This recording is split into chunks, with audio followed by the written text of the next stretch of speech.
నమస్తే, welcome to n times. ఇప్పుడు headlines చూద్దాం. విశాఖపై ప్రత్యేక ఫోకస్ పెట్టిన సీఎం జగన్. అయోధ్య శ్రీరాముడికి అలంకరించిన ఆభరణాల లిస్టు ఇదిగో. దేవరా షూటింగ్ లో సైఫ్ అలీ ఖాన్ కు గాయాలు, ముంబైలో శస్త్రచికిత్స. అయోధ్యలో సోమవారం జరిగిన బాలరాముడికి విగ్రహ ప్రాణప్రతిష్ఠ కార్యక్రమానికి వివిధ రంగాలకు చెందిన ప్రముఖులకు టెంపుల్ ట్రస్ట్ ఆహ్వానం పంపింది. సినీ, క్రీడా రంగాలకు చెందిన సెలబ్రిటీలు తమ భాగస్వాములతో హాజరయ్యారు. ఆహ్వానం అందినా కూడా కొంతమంది ఈ వేడుకకు హాజరు కాలేకపోయారు. వారిలో విరాట్ కోహ్లీ, అనుష్క దంపతులు కూడా ఉన్నారు. అయితే అచ్చంగా కోహ్లీలానే ఉండే వ్యక్తి అయోధ్యలో సందడి చేశాడు. టీమిండియా జెర్సీ ధరించి వచ్చిన కోహ్లీ డూప్ తో సెల్ఫీల కోసం ఫ్యాన్స్ ఎగబడ్డారు. కోహ్లీ డూప్ అని తెలిసినా ఆయనను చుట్టుముట్టి ఫోటోలు తీసుకున్నారు.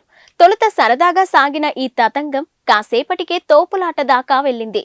దీంతో బెదిరిపోయిన కోహ్లీ డూప్ చుట్టుముట్టిన జనంలో నుంచి కష్టం మీద బయటపడ్డాడు. ఆపై వేగంగా అక్కడి నుంచి వెళ్లిపోయాడు. ఈ ఘటనకు సంబంధించిన వీడియో ప్రస్తుతం సోషల్ మీడియాలో వైరల్ గా మారింది. దీంతో సెలబ్రిటీలకే కాదు, వారి పోలికలతో ఉండే డూప్లకి కూడా అభిమానుల బెడద తప్పలేదంటూ వీడియో చూసిన నెటిజన్లు కామెంట్లు పెడుతున్నారు.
అయోధ్యలో బాలరాముడి ప్రాణప్రతిష్ఠా క్రతువు సోమవారం అంగరంగ వైభవంగా జరిగింది. రామ్లల్లా విగ్రహానికి మైసూరుకు చెందిన ప్రముఖ శిల్పి అరుణ్ యోగిరాజు రూపొందించగా ఆధ్యాత్మిక శోభ, సాంప్రదాయం ప్రకారం దైవిక ఆభరణాలు, ప్రత్యేక వస్త్రాలతో అలంకరించారు. ఈ ఆభరణాలను లక్నోలోని శ్రీ అంకుర్ ఆనంద్ సంస్థకు చెందిన హర్ష హైమల్ శ్యామ్లాల్ జ్యువెలరీస్ తయారు చేసిందని శ్రీరామ జన్మభూమి తీర్థ ట్రస్ట్ తెలిపింది. ఇక ఆధ్యాత్మిక రామాయణం, వాల్మీకి రామాయణం, రామచరిత్ మానస్, అలవందర్ స్తోత్రం వంటి గ్రంథాలలో శ్రీరాముడి వైభవం, ధరించిన దివ్య ఆభరణాల గురించి విస్తృతమైన అధ్యయనం చేసిన తర్వాత వీటిని రూపొందించినట్టు వెల్లడించింది. ఇక పసుపు ధోతి, ఎరుపు రంగు పతాక అంగవస్త్రంతో రామ్లల్లాను అలంకరించారు. ఈ అంగవస్త్రాలను స్వచ్ఛమైన బంగారు, జరీ దారాలతో తయారు చేయించారు. ఈ దుస్తులపై శంఖం, పద్మం, చక్రం, మయూరు వంటి వైష్ణవ చిహ్నాలు ముద్రించి ఉన్నాయి.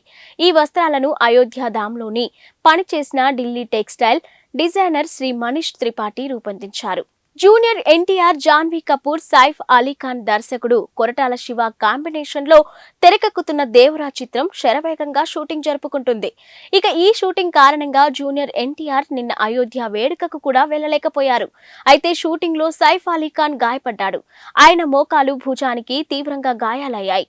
ప్రస్తుతం ఆయన ముంబైలోని కోకిలాబేన్ ఆసుపత్రిలో చికిత్స పొందుతున్నారు. ఆయన ట్రైసెప్స్ కు డాక్టర్లు శస్త్రచికిత్స నిర్వహించారు. ప్రస్తుతం ఆసుపత్రిలో సైఫ్ పక్కన ఆయన భార్య, సినీ నటి కరీనా కపూర్ ఉన్నారు. గాయం కారణంగా సైఫ్ కొన్ని రోజుల పాటు దేవరా షూటింగ్ కి దూరమయ్యే అవకాశం ఉంది. ఈ చిత్రం 2 భాగాలుగా తెరకెక్కుతుంది. అయితే షెడ్యూల్ ప్రకారం తొలి పార్ట్ ఏప్రిల్ 5న విడుదల కావాల్సి ఉంది. ఇక మరోవైపు గాయంపై సైఫ్ స్పందిస్తూ, మన వృత్తిలో భాగమే ఈ గాయాలు, ఆపరేషన్ అని చెప్పుకొచ్చారు. ఇక నిపుణులైన డాక్టర్ల పర్యవేక్షణలో తాను సురక్షితంగా ఉన్నానని తెలిపారు. ఈ మధ్య కాలంలో ఓటీటీ ప్లాట్ఫామ్స్ పై ఇన్వెస్టిగేటివ్ థ్రిల్లర్ జోనర్ కి విపరీతమైన ఆదరణ పెరిగిపోయింది. ఈ నేపథ్యంలో మరిన్ని ఓటీటీ సినిమాలు ప్రేక్షకుల ముందుకు రావడానికి రెడీ అవుతున్నాయి. అలాంటి సినిమాల జాబితాలో తాజాగా భక్షక్ చేరిపోయింది. భూమి పడ్నేకర్ ప్రధానమైన పాత్రను పోషించిన సినిమా ఇది. హీరో షారుఖ్ ఖాన్ సొంత బ్యానర్లో ఈ సినిమా నిర్మితమైంది. ఇక నిర్మాణ వ్యవహారాలను గౌరీఖాన్ చూసుకున్న ఈ సినిమాకి పులకిత్ దర్శకత్వం వహించాడు. ఇక భూమి పడ్నేకర్ తో పాటు సంజయ్ మిశ్రా, ఆదిత్య శ్రీవత్సవ నటించారు. రీసెంట్ గా రిలీజ్ చేసిన టీజర్ కి మంచి రెస్పాన్స్ వచ్చింది. ఈ టీజర్ అందరిలోనూ ఆసక్తిని పెంచింది. ఇక నెట్ఫ్లిక్స్ లో ఈ సినిమా ఫిబ్రవరి 9వ తేదీ నుంచి స్ట్రీమింగ్ కానుంది. ఈ సినిమాలో భూమి పడ్నేకర్ నిజాయితీగా వ్యవహరించే జర్నలిస్టు వైశాలి పాత్రలో కనిపించనుందంట. ఇక బాలికలపై, మహిళలపై జరుగుతున్న నేరాలను ప్రశ్నించడానికి వైశాలి ముందుకు వస్తుంది. ఫలితంగా ఆమె ఎలాంటి పరిస్థితులను ఎదుర్కోవాల్సి వస్తుందనేదే కథ. ఇక వాస్తవ సంఘటనల ఆధారంగా రూపొందించిన సినిమా ఇది. లోక్సభ ఎన్నికల తర్వాత 30 మంది బీఆర్ఎస్ ఎమ్మెల్యేలు కాంగ్రెస్ లో చేరబోతున్నారంటూ తెలంగాణ మంత్రి కోమటిరెడ్డి వెంకటరెడ్డి సంచలన వ్యాఖ్యలు చేశారు. ఇక నల్గొండ కలెక్టరేట్ లో నిన్న నిర్వహించిన ప్రజావాణి కార్యక్రమంలో పాల్గొన్న ఆయన అనంతరం మాట్లాడుతూ ఈ వ్యాఖ్యలు చేశారు. తెలంగాణ కోసం మంత్రి పదవిని సైతం వదులుకున్న తన గురించి మాజీ మంత్రి బీఆర్ఎస్ నేత జగదీష్ రెడ్డి మాట్లాడడం విడ్డూరంగా ఉందని పేర్కొన్నారు. ఇక యాదాద్రి, భద్రాద్రి థర్మల్ విద్యుత్ కేంద్రాల్లో అక్రమాలతో పాటు ఛత్తీస్గఢ్ లో కరెంటు కొనుగోళ్లలో అవినీతి బయటపడుతుందన్న అక్కసుతోనే ఆయన తనపై ఆరోపణలు చేస్తున్నారని ఆగ్రహం వ్యక్తం చేశారు. ఎన్నికల సమయంలో ఇచ్చిన 6 గ్యారంటీలను 100 రోజుల్లో అమలు చేసి తీరుతామని పునరుద్ఘాటించారు. Team India star batsmen Shubman Gill, cricket దిగ్గజం సచిన్ టెండూల్కర్ తనయ సారా టెండూల్కర్ ప్రేమలో ఉన్నారంటూ చాలా కాలంగా ప్రచారం జరుగుతున్న సంగతి తెలిసిందే. వీరిద్దరూ పెళ్లి చేసుకోబోతున్నారంటూ గతంలో వార్తలు కూడా వచ్చాయి. అయితే వీరి మధ్య రిలేషన్షిప్ పై ఎవరూ ఇంతవరకు బహిరంగంగా స్పందించింది లేదు. ఇక ఈ నేపథ్యంలో తాజాగా చోటు చేసుకున్న ఓ సన్నివేశం వీరి డేటింగ్ వార్తలకు మరింత బలాన్ని చేకూర్చున్నట్టయింది. ముంబైలో గిల్ చెల్లెలు షహ్నీల్ గిల్ తో కలిసి సారా టెండూల్కర్ కెమెరాల కంటికి చిక్కారు. ఇక ఒకే కారులో ఇద్దరు ఉండగా కొందరు వీడియోలు తీశారు. దీనికి సంబంధించిన ఫోటోలు, వీడియోలు సోషల్ మీడియాలో వైరల్ అవుతున్నాయి. ఇక ఇటీవల ఇండియాలో జరిగిన వన్డే ప్రపంచ కప్ లో భారత్ ఆడిన అన్ని మ్యాచ్లకు సారా టెండూల్కర్ హాజరైంది. ఇక గిల్ సెంచరీ కొట్టిన ప్రతిసారి ఆమె లేచి నిలబడి చప్పట్లు కొడుతూ సందడి చేసింది. ఇక గిల్ ప్రేమలో సారా ఉంది కాబట్టే ఆమె అంత సంతోషానికి గురవుతుందని ఎంతో మంది వ్యాఖ్యానించారు.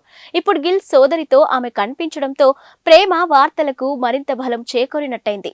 ఆంధ్రప్రదేశ్ కాంగ్రెస్ నూతన అధ్యక్షురాలిగా నియమితురాలైన వైఎస్ షర్మిల కార్యక్షేత్రంలోకి దిగారు. నేటి నుంచి ఈ నెల 31వ తేదీ వరకు 9 రోజుల పాటు రాష్ట్రంలో పర్యటించనున్నారు. ఈ రోజు ఉదయం 8 గంటల నుంచి 11 గంటల వరకు శ్రీకాకుళం జిల్లాలో పర్యటిస్తారు. ఇక పార్టీ పరిస్థితిపై ఇచ్చాపురంలో నేతలతో సమీక్షిస్తారు.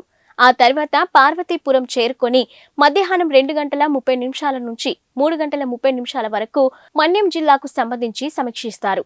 అనంతరం విజయనగరం చేరుకొని సాయంత్రం 6 నుంచి 7 వరకు జిల్లాలపై సమీక్ష నిర్వహిస్తారు. ఇక విశాఖపట్నం, అల్లూరి సీతారామరాజు, అనకాపల్లి జిల్లాలు, ఎల్లుండి 25న కాకినాడ, అంబేద్కర్ కోనసీమ, పశ్చిమ గోదావరి జిల్లాలను, ఇక 26న తూర్పు గోదావరి, ఏలూరు, ఎన్టీఆర్ జిల్లాల్లో పర్యటించి పార్టీ పరిస్థితిపై సమీక్ష నిర్వహిస్తారు. 27న గుంటూరు, పల్నాడు, 28న బాపట్ల, ప్రకాశం, నెల్లూరు, 29న తిరుపతి, చిత్తూరు, అన్నమయ్య, 30న శ్రీ సత్యసాయి, అనంతపురం, కర్నూలు, 31న నంద్యాల, వైఎస్ఆర్ జిల్లాల్లో పర్యటించి పార్టీ పరిస్థితిపై సమీక్ష నిర్వహిస్తారు.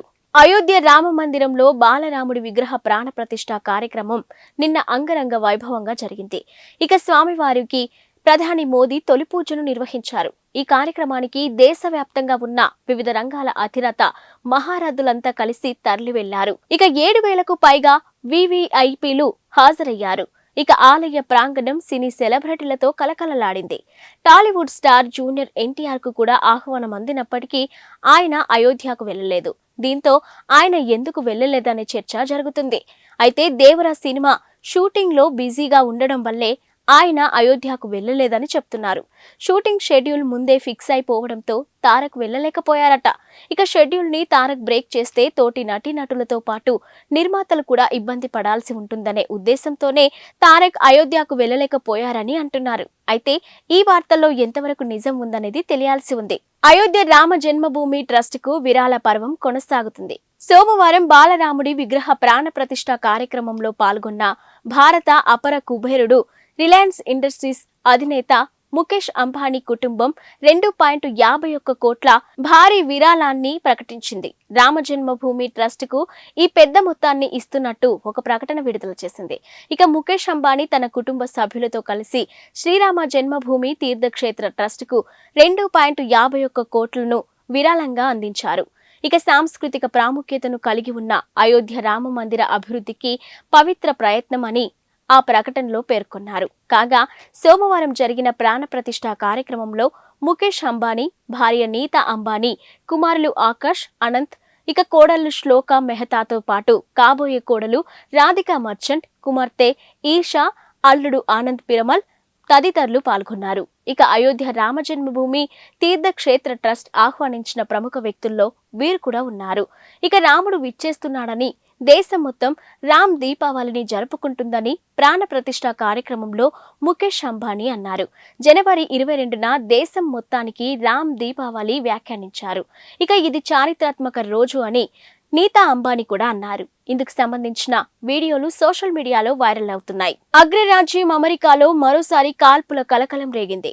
ఇల్లినాయ్ రాష్ట్రంలోని షికాగోలోని 2 ఇళ్లపై కాల్పులు జరిపిన ఓ దుండగుడు 7 ప్రాణాలు తీశాడు. ఇక కాల్పుల అనంతరం అక్కడి నుంచి పరారయ్యాడని పోలీసు అధికారులు వెల్లడించారు.